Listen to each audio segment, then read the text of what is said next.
about to listen to the Dr. Dahlia Show. Sassy, stimulating medical talk radio. Any medical advice Dr. Dahlia Wax gives on her show should not be substituted for an actual visit to your medical provider. And now, here's Dr. Dahlia.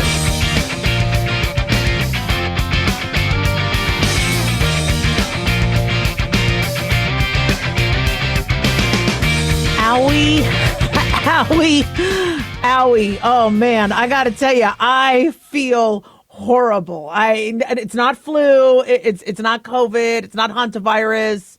I got my shingles vaccine, and I don't regret it. I'll tell you why I decided to finally break down and do it. But I got my shingles vaccine. I know some of you are like, Dahlia, they only give those to people who are over 50. Yeah, I know. I was kind of shocked I got it too, being that I'm only 29. Yeah. But anyway, apparently, I was the rare exception that got my shingles vaccine. No, I'm, shall we say, near the age group. Let's just leave it at that. And the shingles vaccine has been a vaccine I've been really putting off. And the reason why is everybody and their mother who has gotten the vaccine has told me how miserable they are. And so I was telling myself, look, I want to wait. And I've told you guys about this. I've been very, very open about what I'm doing and my health and sometimes a little too open. I've given you guys the blow by blow when I've had my colonoscopy. I mean, but another reason why is there's a lot of talk about the safety and the efficacy of these vaccines. And when people say, gosh, I had this side effect or I had this, I can't, give you guys firsthand experience if I don't do it myself. That's why I got the COVID vaccine. That's why I got the COVID booster. So I can at least talk you guys through what happened to me. So, I'm not just reading, well, this is what somebody said, and this is what somebody said. Well, this is what happened to me. Not that applies to everybody, but at least I have some frame of reference, and I put my money where my mouth is. So with the shingles vaccine, the shingles is a disease that can affect us when we're older. I've seen actually 20-year-olds and 30-year-olds now get it. I'm kind of blown away at how we're seeing younger people get it, but it's the chickenpox virus that we got as kids. Now, a lot of people now are vaccinated for chickenpox. For us older individuals like me, Gen X, we got chickenpox as a kid. And then the virus decides to live in one of our dermatomes, our nerves, and it will come out in the future, if it wants to, either by a virus activating it, like COVID, you coming down with COVID, and then it wakes up the varicella virus, or stress, or something, decides to wake it up, and then it comes out with a very painful rash around one side of your body. It could be along your head and eye. It could affect your ear. It could go across your chest, affecting your breathing. It could go around the abdomen or breast or down the leg. And when the cases of shingles I've seen, luckily, if we could catch them early, they don't become severe. But these cases where they've gotten, been severe, I've had patients where they couldn't breathe and we've had to admit them to the hospital. I've had patients where they almost went blind or they lost their hearing. So shingles has kind of scared me. But I was also fearful because I never take a day off. And so I didn't want to take the vaccine because I didn't want to feel sick. So my original plan was I was going to see where my shingles came from. I was going to wait until I got shingles and see where my shingles erupts. Because if the chickenpox virus lives in a dermatome, that dermatome is the one that you usually get your shingles outbreaks out of. And I'm like, well, if it happens on my face, then yeah, I'm going to get the vaccine. If it happens across the chest or on the leg, then, but I didn't want to wait anymore. And there was a few reasons why I didn't want to wait. One is we've seen studies where there's reduced dementia risk, Alzheimer's risk. And I got to tell you, life is like a roll of toilet paper. The closer you get to the end, the faster it rolls. And I'm like, if I'm going to need to do anything to stave off dementia, I need to do that sooner than later. The other thing that I struggle with are unilateral headaches, where I get headaches on one side. And so before I used to think, well, they were period headaches or hormonal headaches. Well, now if I get a headache on one side, the first thing I'm thinking is, oh God, is that shingles? And I can't sit here and take antivirals preemptively before the rash shows all the time, every time I get a headache. And I was starting to get a little nervous. Another thing is I know it looks like I have two eyebrows, but if I don't, address my eyebrows, it could look like a unibrow. And so if I, let's say, pluck or do whatever to my eyebrows, I could a couple days later have pain along the eyebrows. See, I'm really fearful of shingles by the eye and getting zoster ophthalmicus. I don't want to get that. And so if my eyebrow hurts because I was plucking, right, and or waxing the eyebrow, yet I can't tell if it's shingles or not, I found myself going, okay, this is ridiculous. I'm going to have to just break down and do it. So I got my first shot. Now, basically with the shingles vaccine, it's not like the Zostavax. The Zostavax had a 51% efficacy roughly, and it was a live attenuated where they take the varicella virus, weaken it down. We also saw immunity wane with that. The Shingrix is the new and improved version, but you got to get 2 shots of it. And you got to get it between 2 and 6 months after your first. And so I got it in this arm. I always tell them to do it in my left arm because I need my right. And I'm glad I did because I could barely move my arm. Now, the gentleman, the tech who injected me at Walgreens did a great job. I hardly felt it. But then within an hour or two, it started to hurt. And then throughout last night, couldn't sleep. I felt flu-like. Why? Why does the shingles vaccine make you feel so much more sick than, let's say, your tetanus shot or your flu shot? Well, because there's an adjuvant in it. It's an inactivated, killed version. They use like a piece of a viral protein. So you're not actually getting the virus. And remember, we've had the virus, and if you've had varicella, it's sitting in you, latent. And so the body already recognizes it. So you're kind of dealing with a pathogen that your body already knows. And with the Shingrix, with that adjuvant, you seem to kind of get a little more of a wake up of your immune system. So my immune system got woken up. And I mean, boy, is it awoken. The first shot, most people say they're good. Pain goes away in a few days, fever, nausea, vomiting. I've had diarrhea, nausea, body aches. And this is just my first shot. The second shot that I'm supposed to get between 2 and 6 months, I'm a little nervous about. Now, I know people are saying, gosh, why would you do that? Why would you take the risk? If you've seen what I've seen with shingles, it's a no-brainer. And I know people don't like it when doctors will, get vaccines and things like that because they read, okay, well, doctors won't do anything that'll hurt them. I sincerely feel that this vaccine is life-saving and it does protect us. It's just, I'm going to feel like crap today, and I don't know what I'm going to do a few months from now with my booster.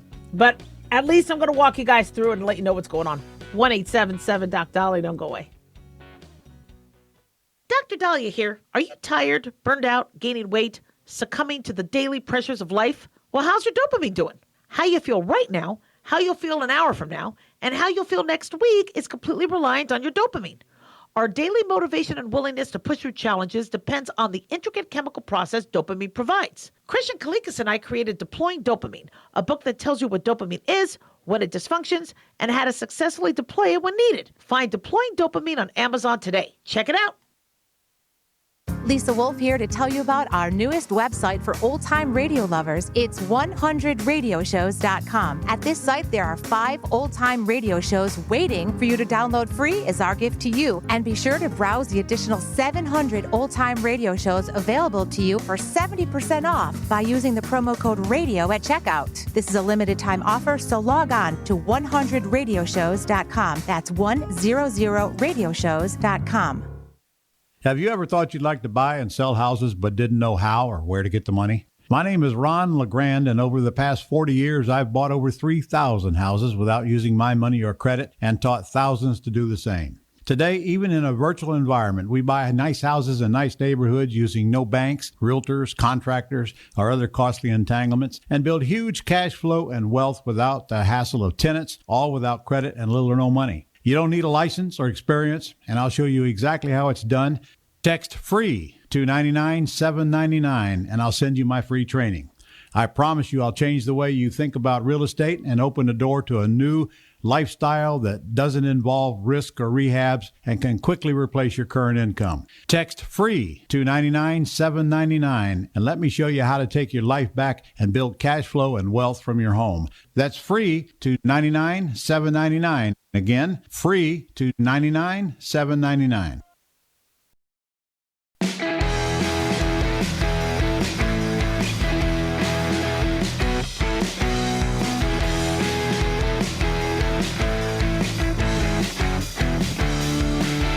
Dahlia Show, 1-877-DOC-DOLLY, 1-877-DOC-DALI. Big thanks to Talk Media Network for making the show happen. Big thanks to Daniel, our producer, and big thanks to y'all for tuning in. We really do appreciate it. Don't forget to follow us on Twitter or X at Dr. Dahlia, Facebook, The Dr. Dahlia Show, and on YouTube, click like and subscribe. So is marijuana good for you or not? Apparently there's a class action lawsuit saying that these marijuana companies were deceptive about medical marketing claims. Several dozen plaintiffs from 12 states have filed a class action lawsuit against 3 major cannabis companies.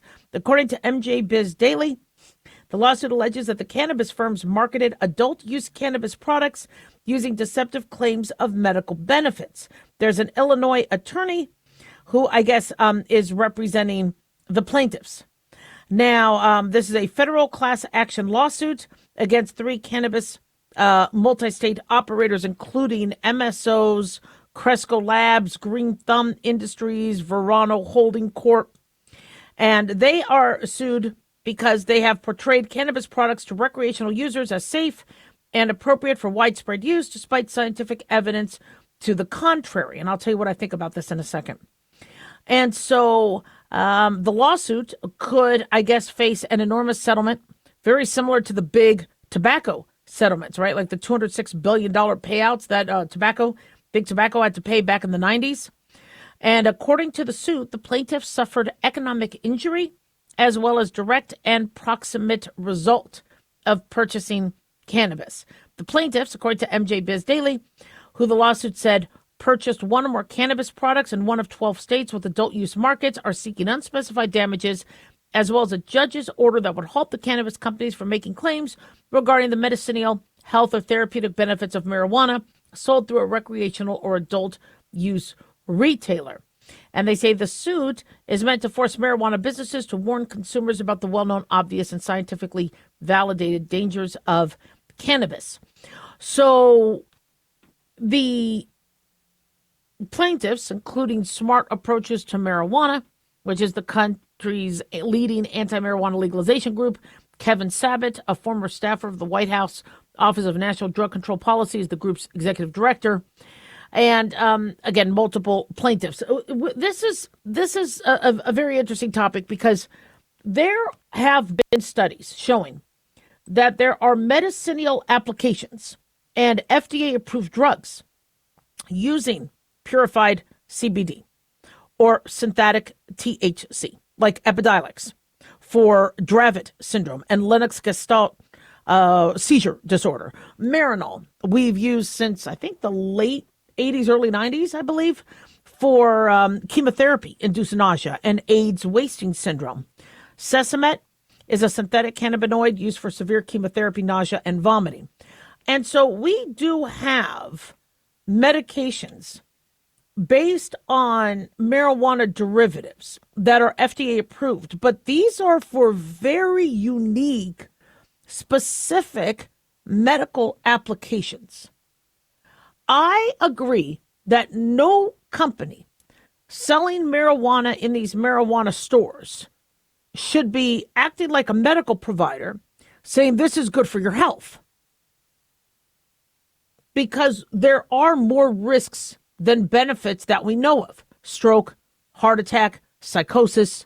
I keep bringing up that girl who was watching a movie at home with her boyfriend. They were smoking a bong, and then she ends up stabbing him 108 times. You know, we do know that there's cannabis hyperemesis syndrome. There's depression, anxiety, paranoia, lack of memory, lack of concentration. So worsening of somebody's mental health. We know there's risks. But as I've always said, the reason why I voted to legalize it in my neck of the woods is because, and why I support us taking it from a category 1 classification, controlled substance, to a 3, is I still want it to be a controlled substance, but I want us to be able to study it and see what medicinal applications there are. But nobody should be sitting there saying, look, you need to use this for your diabetes or your, and so people shouldn't be it's not like an over-the-counter Pepto-Bismol. Yeah, I mean, you go to Walgreens or CVS, or you go to a pharmacy, and you're able to, get a medication for your sinuses or your allergies or all that.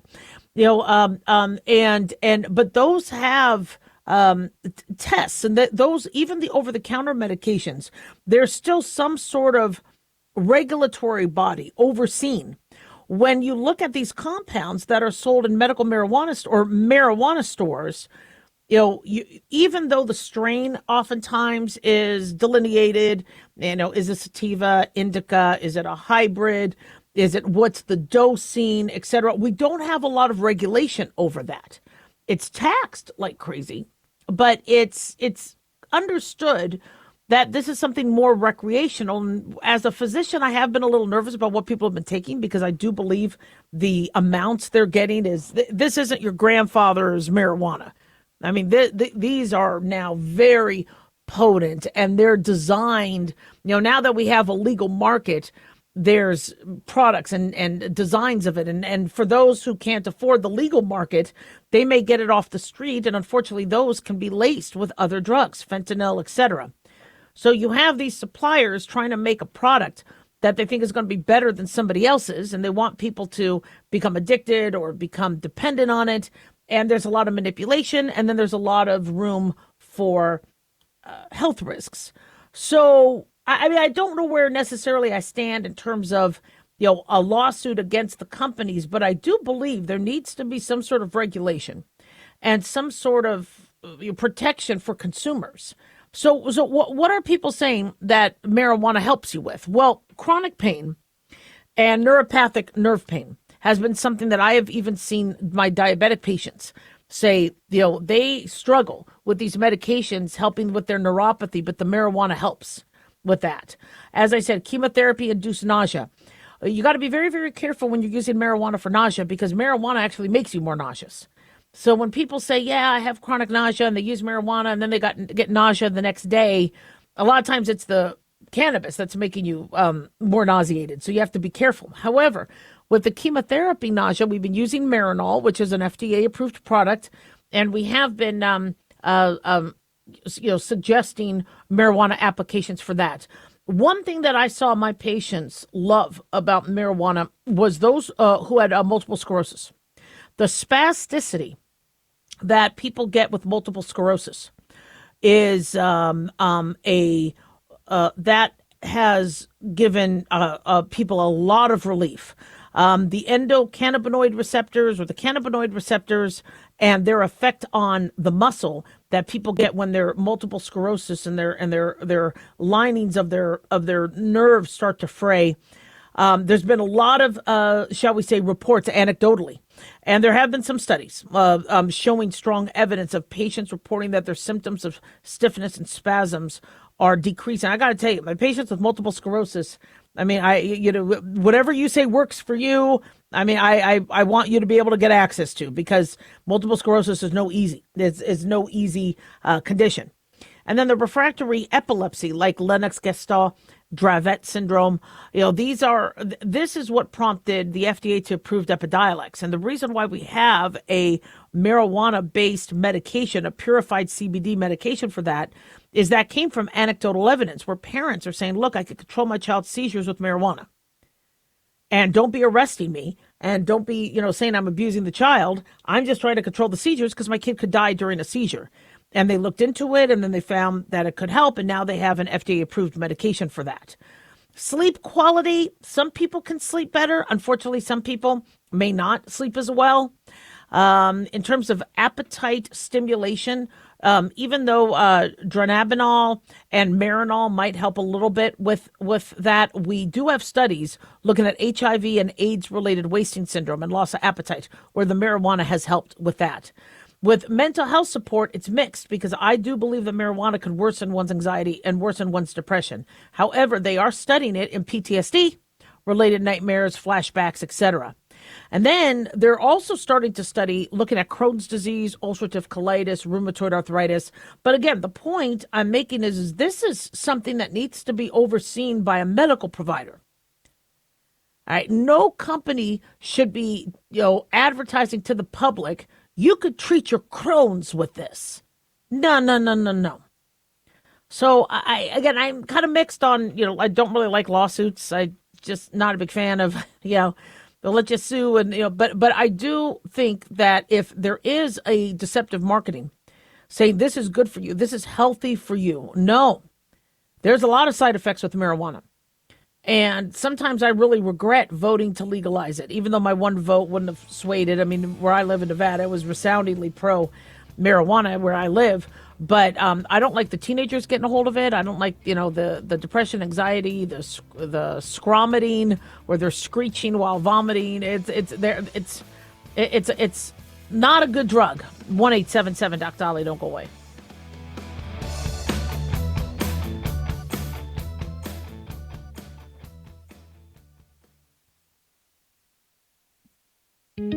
Looking for a gift that can actually help secure someone's future? It's Mark Falter's new book, Common Sense Income Strategies. It makes the perfect gift for that special someone in your life. Mark has helped thousands of hardworking Americans secure their financial future by using time-tested strategies that continue to create wealth, whether the market is up or down. Strategies that will make perfect sense once you take the time to read this powerful book. Common Sense Income Strategies brings to you what Mark has been teaching in person and talking about on the radio for decades. You've worked too long and too hard not to see the fruits of your labor. To learn how to receive your free copy, call 866-764-2635. That's 866-764-2635. Secure your future with Common Sense Income Strategies by Mark Falter. Again, to learn how to receive your free copy, call 866-764-2635. That's 866-764-2635.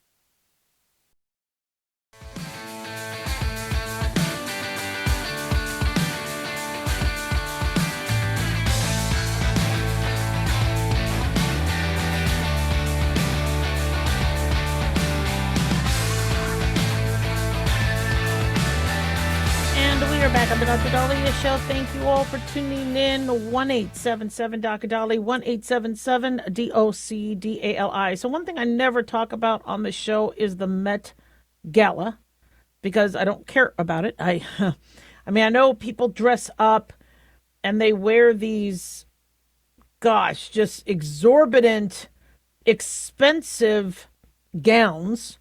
Interestingly, Blake Lively's gown was pretty. But then you see the train go on for meters and meters, and I look at everything as a fall risk, and I'm I don't know how green these outfits are, in terms of what had to go into all that. So I'm a little kind of confused of some of the hypocrisy we see with what some of these people are wearing. In fact, the Met Gala is a $100,000 a ticket, I guess, event. And I think this year, the evenings, it was like costume art combined with fashion is art. And people wear these extravagant ensembles. They can't pee.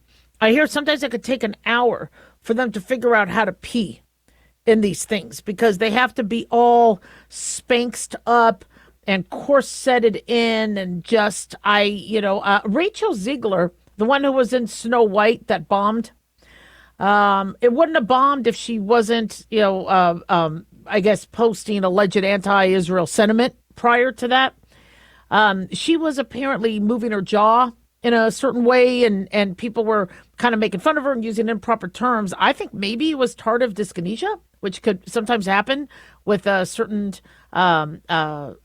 neurological issues or medications, so I'm not really sure what that was about. So when you would think everybody would like, ooh and oh, look how amazing these people look. The trolls are out there, criticizing and nitpicking everything. Apparently, Katy Perry is now facing some criticism because she was wearing grills that people thought was cultural appropriation. Grills are dental jewelry pieces that originally and predominantly been worn by African Americans, particularly those in the southern United States. And so many people were concerned that she was wearing them. She also was wearing a fencing mask. Not exactly sure what that was supposed to be about. Now you're seeing all these rich people you see, the amount of money being, put into their dresses and their, and I think, you had Beyonce and Nicole Kidman and Venus Williams co-chairing. You have Vogue editor Anna Wintour, and you have hosting committees, Zoe Kravitz, Sabrina Carpenter, Doja Cat, Tiana Taylor, Misty Copeland. I mean, a lot of big names, although I think Meryl Streep and other people decided to avoid it for political reasons. And I really don't care about it because I don't watch it. But they say that the annual fundraising event raises tens of millions of dollars for the Costume Institute. The Costume Institute houses one of the world's most extensive collections of fashion history. Well, that's nice, but I'm just a little confused because tens of millions of dollars, I don't know. I don't know much about the Met Gala. I don't know much about the fashion world. But, when you look at a lot of the political statements that many of these people made in terms of the rich and taxing the rich and all that, do you really want tens of millions of dollars to go to a costume institute, or do you want to use it to help underserved individuals? Sarah Paulson, one of the ones who was there, was wearing a dollar blindfold. I don't exactly know why, and there were holes in it. So I think it was a dollar bill, and they made it into like a cheap blindfold, and then they poked holes so she could see where she was going. And I guess this was supposed to be a swipe at the 1%, the 1% rich, which is a little confusing because she was wearing a diamond choker necklace. She had, I think she's worth $12 million herself. So I'm kind of confused. Is she protesting herself, or is she just protesting the rich? Or those who are richer than her, because she's a multimillionaire herself. So yeah, my issue with all of this is, look, these celebrities. What really gets me is when you are in a position where you could help, where you could do something. And you could do something amazing for the world. And this is what you do. It's such a lost opportunity. I mean, if you're worth $12 million, wearing a dollar bill on your face, that's not really helping a cause that it's kind of a little hypocritical. But maybe use some of your millions to, come up with a charity. Do something that helps kids. Even if it's, prom dresses or quinceanera dresses, or if you really want to mix this with the fashion, and maybe the Met Gala does a lot. I don't really know much about it. Maybe it does a lot for underserved populations, and they do a lot of charity work. But, when you look at the amount of money and the money going into their costumes, it's the rich, basically embracing their richness, showing off their richness, but many of them making political stands. It's hypocritical. And, I've had issues where there's this pressure for these stars during the Oscars or Emmys or whatever to come up and make a political statement. And I'm really blown away at how many people are so versed in geopolitics and foreign policy that they don't know what the hell they're talking about. They are not experts in the field, yet there's all this pressure that these stars have to say something when they don't understand what the situation is. Like, I forget that one actress. Oh my gosh, I forget who it was who said that nobody's illegal on stolen land. And then, people were looking at her house, and I forgot her name. And they're like, but yeah, your house is kind of on stolen land. Yeah, it's so much hypocrisy. And I get, if you are, let's say, well off, we don't want you to feel guilty. I mean, that's the American way. You raising money, you making money, but don't use that. And like, for example, well, gosh, we have to fight climate change, and then you're flying all over the place in your jet. You got to put your money where your mouth is. Are you going to walk? Are you going to use a bus? Are you going to use public transportation? You're fighting against the elite and what's happening with schools and all that. Are your kids going to go to public school? Or are your kids still going to private school? I mean, are you, your Range Rover, your Humvee, I just keep seeing hypocrisy with all this. And so when I look at the Met Gala and I look at these thousands upon thousands of dollars of jewels and dresses, and they're trying to say that they're one of us or that they are fighting a cause for, you don't know what the hell you're talking about. Like electric vehicles, you heard them years ago. Support a mandate for electric vehicles. You're rich. You have a garage. The average American who lives in an apartment complex and has to park on the street or find an empty lot somewhere to park. Every apartment I lived in, there was never enough parking. Never. I always had to find something on the street. When I lived in Sherman Oaks, to find a place on Ventura Boulevard was almost impossible, but I did. I found a place to park somewhere on the street, was able to walk a couple blocks to finally get home. And if you told me that I would have to have an electric vehicle and be charging it, there's no way. Unless Ventura Boulevard is going to have charging stations and actually designed parking places, which it won't. What do you do if you live in an apartment around there? It makes no sense. So those of you who, I hope you enjoyed the Met Gala. I mean, your dresses, some of them were very beautiful and all that, but don't be trying to act like you're anti-rich because it looked like you were just completely drowning in money. 1-877 Dr. Dolly.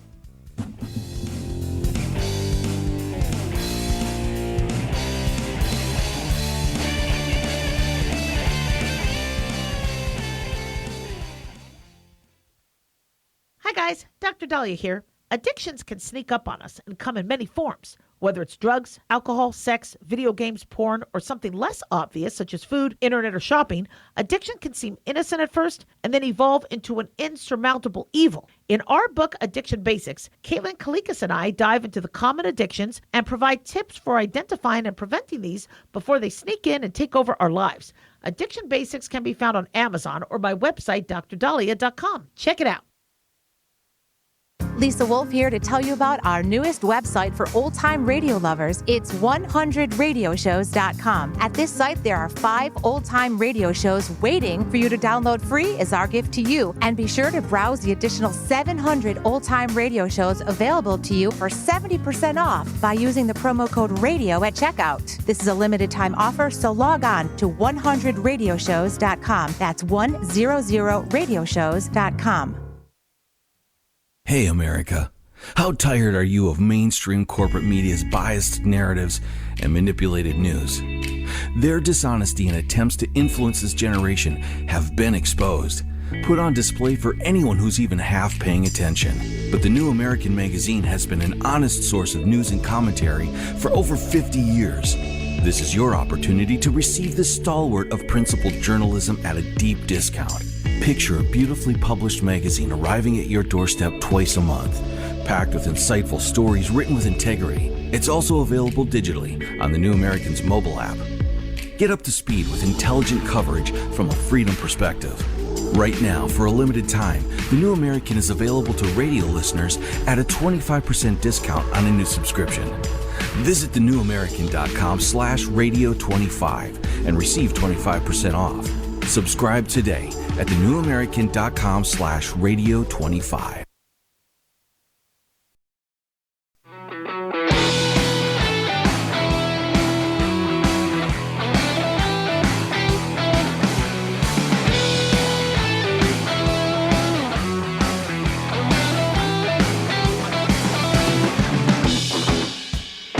We're back on the Dr. Dahlia Show, 1-877 Dr. Dolly, 1-877-DOCDALI. So we have at least 5 Americans that were on that Hantavirus-plagued cruise ship returning back home to their home states. They say American MV Hondius passengers are now being closely monitored for the deadly Hantavirus while they're at home in their respective states.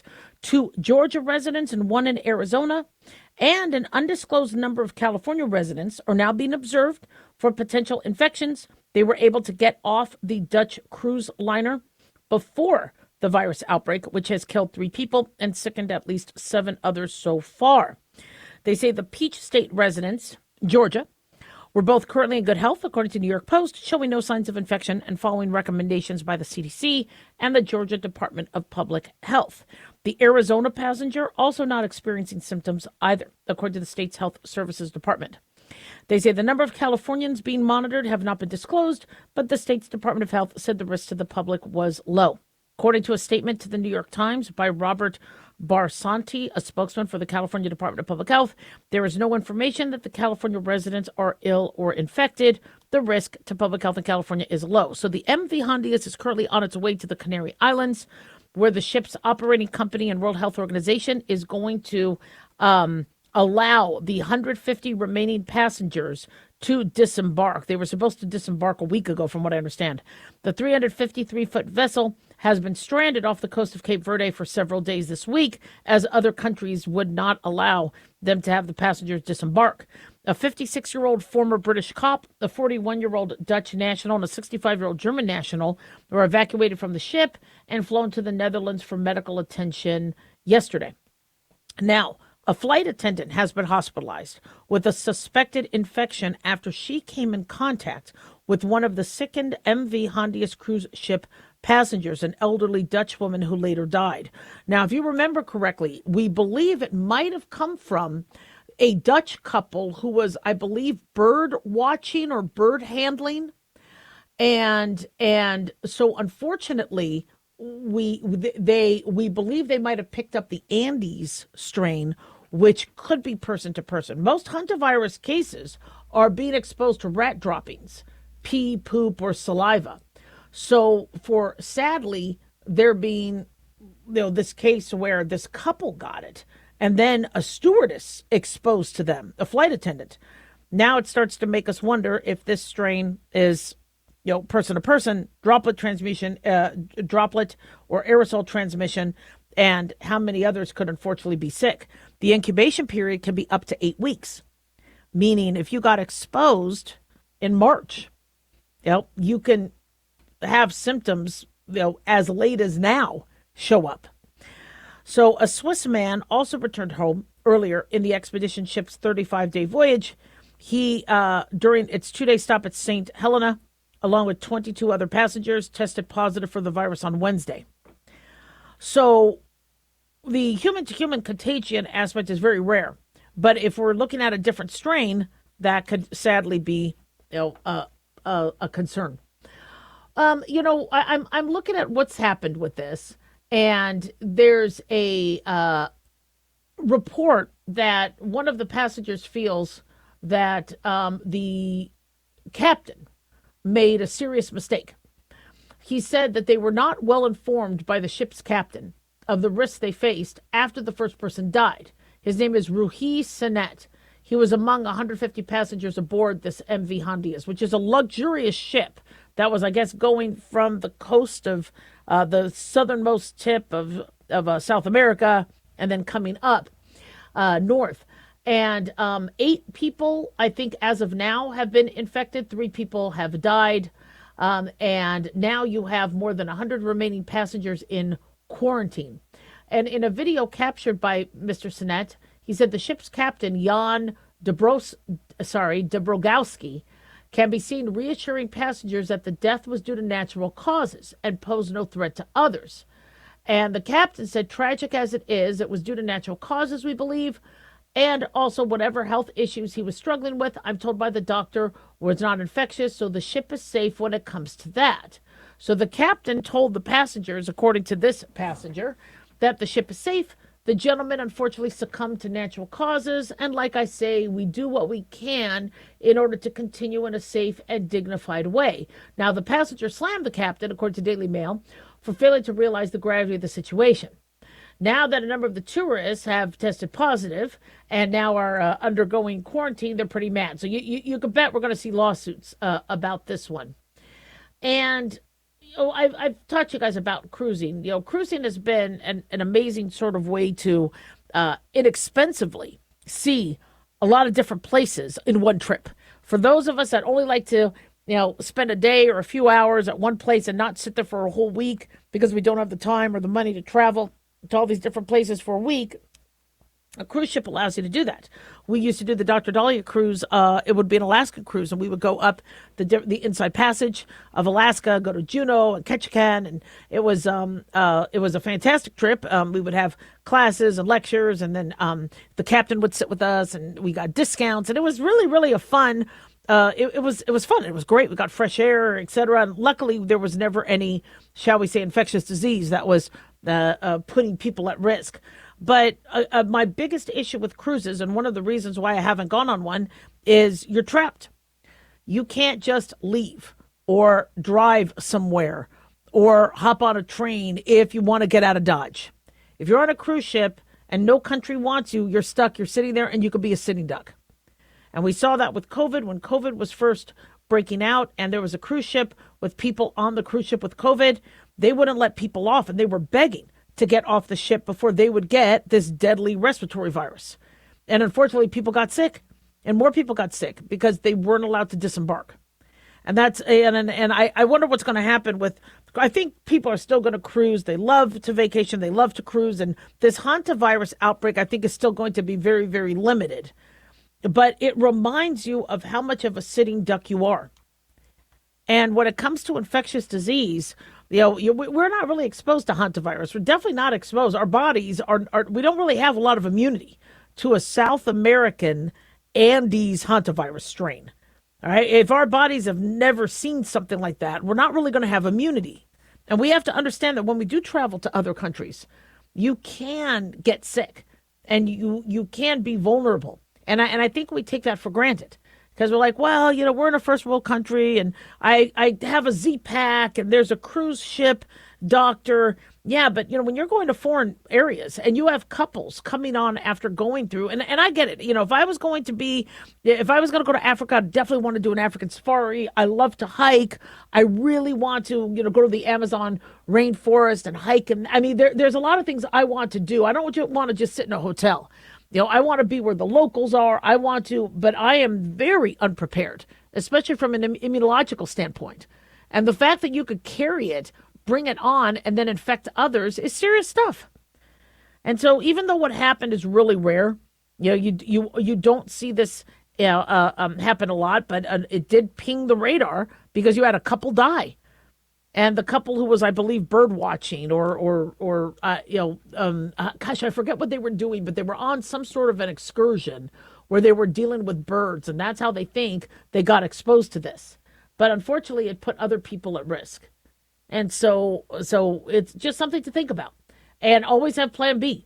If they don't let you off the ship, they're not going to let you jump off. They're not going to let you swim. They purposely, anchor far enough away in international waters because these countries don't want you coming. You will have to sit and stay and continue your exposure. Hopefully nobody gets sick. Most people with hantavirus do okay. However, with some strains, there's a 40% mortality rate, especially if you're immunocompromised. So I pray these individuals improve. But an 8-week incubation period, we could be looking at this story going on for months. 1-877-Doc-Dolly.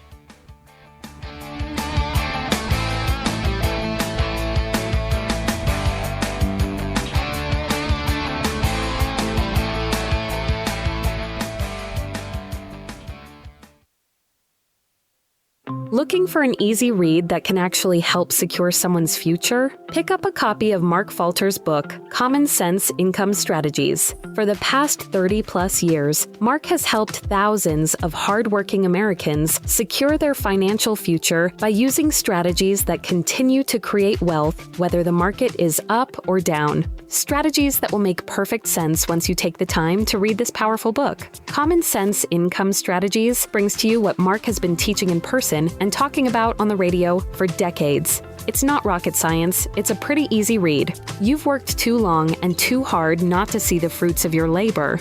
Common Sense Income Strategies is available now on Amazon or by calling 866-764-2635. That's 866-764-2635. Common Sense Income Strategies by financial fitness show host Mark Falter. Secure your financial future today.